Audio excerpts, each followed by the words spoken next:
I've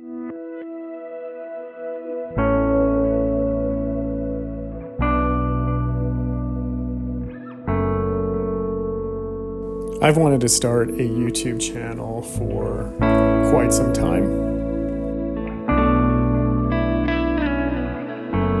It's amazing to me how many times I've started this project and stopped, only to have to start over again.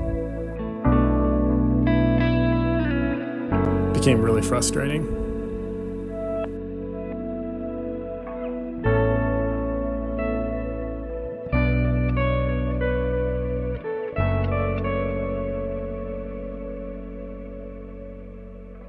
I think a little self-doubt kicked in, like I didn't have something meaningful to say or to share with the world.